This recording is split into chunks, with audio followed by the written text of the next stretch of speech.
I rise to speak on the Water Amendment Restoring Our Rivers Bill. Now, the first thing for me to say is that neither the Murray nor the Darling River runs through Tasmania. But that doesn't mean that I don't take an interest or care about the Murray-Darling Basin and the plan to make sure the rivers will continue to flow. Jacqui Lambie Network has been banging on about our nation's national food security and national food water ever since I was elected. The Murray-Darling Basin supports $22 million in agricultural activity, and it is part of our nation's food bowl. Over 2 million Australians call the basin home, and 40 First Nations people have called it home for 1,000 generations. The Murray-Darling Basin also generates billions of tourism dollars, not to mention the internationally recognised wetlands and the animals, birds and the fish that live on and in the rivers. The Murray-Darling Basin has many stakeholders, and that includes communities in the basin and beyond. These are people in Adelaide and as far as Whyalla on South Australia's Eyre Peninsula who drink its water. But for a long time, there's been too much water taken from the Murray and the Darling rivers. It took the millennium drought for our leaders to wake up to the idea that a plan was needed to address the over-extraction of water. Back in 2006, water ministers from the affected states and federal governments met and agreed that if things didn't change, it would lead to environmental, economic and social disasters. And for once, everyone agreed that action must be taken. A year later, the Water Act 2007 was passed, guided through the federal parliament by then Federal Water Minister Malcolm Turnbull. It legislated the need for a plan, and the scientists got to work, and in October 2010, the Murray-Darling Basin Authority scientifically said we needed to return at least 3,900 gigalitres of water. That was for a low certainty of success. But the scientists at the time said that a better number was 7,600 gigalitres for a high certainty of success. The big irrigators weren't happy and they saw an immediate challenge to their bottom line. Protests were organised, there were even burnings of the guide in Griffiths. Well-paid lobbyists were engaged and political arms in this building were twisted. And I can tell you nothing much has changed. And in the end, what do you know, as per usual, politics trumped over science. I know that sadly won't surprise many Australians out there, but the lobbyists had done their work and the plan for water was reworked, so it only called for 2,750 gigalitres to be returned to the river system, plus another 450 gigalitres of efficiency water that South Australia insisted on before agreeing to the plan. Instead of a scientific number between the 3,900 and the 7,600 gigalitres of water being returned to the river. The target was just set at 3,200 gigalitres, and you wonder why we're standing here today. Even the scientists did agree that the 3,200 gigalitres was enough, and by the way, they didn't.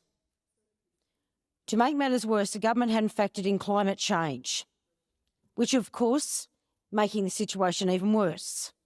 It's getting hotter and inflows into the southern basin are falling.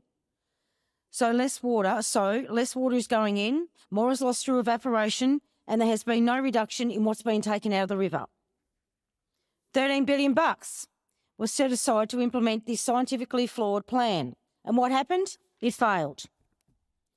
The target has fallen short of the 2,750 gigalitres, and after nearly 10 years, the plan has only recovered just over 60% of the target, and of the 450 gigalitres, only 5% has been achieved. That in itself is shameful. That's a pretty bad return for you Australians out there for your $13 billion worth, eh? $13 billion of your money. After 10 years, very poor performance of the Abbott, Turnbull, Morrison governments, Labor has been left to clean up the mess. But this gets even better. After your $13 billion of waste, it's now taken Labor, it's taken the Minister, Plebiscite, 18 months to come up with a plan to fix the water flows and keep the rivers flowing. And this is what they've come up with. The bill before us isn't perfect. As a matter of fact, it is far from it. It is far from it. And it's not a winner for any of the stakeholders. No one's winning out of this. You've had 18 months to come up with a plan of trash. And that's what the taxpayer's paying for. And that's the truth of the matter. This is the best thing you can deliver in here. My goodness me, Labor is slipping, isn't it? Let's go. For example, the Coalition originally promised First Nation people $40 million to buy water entitlements. By the way, the $40 million never turned up. Now the Labor government is promising $100 million. But the bill doesn't in law recognise the connection of these nations. And the bill also removes the cap on water buybacks, which is the main method for getting water back into the rivers. And guess what, Australia? The government won't even say how much this will cost. That's right. Got no costing on it. Got no costing on it. And another thing the government is hiding behind is a commercial in confidence, as per usual. They're no better either side. Australians no better either side. It also doesn't address, wait for it, targeted reforms that will take into account climate change projections. They have not done that. They have not done that, but the Greens have decided to sign the paper up with them. All right, I don't see any amendments that address that. But don't worry, the Greens are signing up with the Labor Party here. With the environmental groups, listen to this, environmental groups telling the media that this bill is doing the bare minimum. This is as good as it gets from a Labor Green government. This is as good as it gets. This bill also delays a review on the operation of the Act. As a farmer told me, and I quote, "I have never been to so many depressing farming meetings since this bill was announced," end quote. And they're not already doing it tough enough. Something has to be done. We're at a fork in the river. Down one path is a smooth ride, free of conflict with big irrigators and state governments, but which will inevitably lead to dry creek beds and environmental disasters. Down the other path are some political rapids that will take a bit of courage to push through, but will lead to a sustainable system where everyone benefits, even irrigators. This looks to me like another bill from this government that has been designed to do a little bit here and a little bit there, but it's never going to fix it. It's like being half pregnant. That's it. You haven't got the glory to go all the way and do what needs to be done for our national water security. This is what it comes down to. And why aren't we looking at what crop production best meets the national interest? Why aren't we looking at that? What crops are needed to provide a variety of food for Tasmanians? Have we learned nothing through COVID?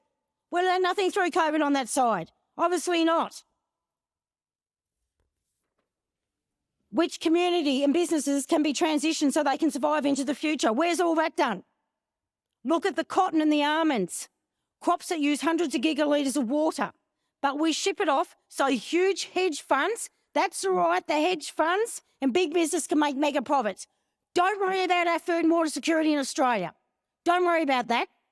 You have neglected that, as per usual. We live in the driest continent on the planet, and exporting cotton and almonds is the same as exporting water. How dumb is that? How dumb is that? I thought this government was going to bring back manufacturing. I thought it was going to bring some common sense back in here. Obviously not. It has not. It was going to make Australia make again. We're going to make it great. Well, we're 18 months in. How's that going for you? Not so bloody great, is it? I'll be looking at every one of these amendments, and we'll be looking at them very carefully like we have done this morning. Because as per usual, having everything wedged at us at once as a crossbench is not helpful. And I'm hoping that some of these amendments may just make this bill just a little bit better, although I have my doubts. I also want to make sure that this apparently new plan will protect our food security, which I actually have no faith in you in doing that whatsoever, to be honest. None whatsoever. And I ask the Australian people not to have any faith in them either, because I do not believe you'll get the job done. So my question to you is, Minister, could you please, I have not seen it, but apparently, is there or is there not economic modelling in relation to this bill?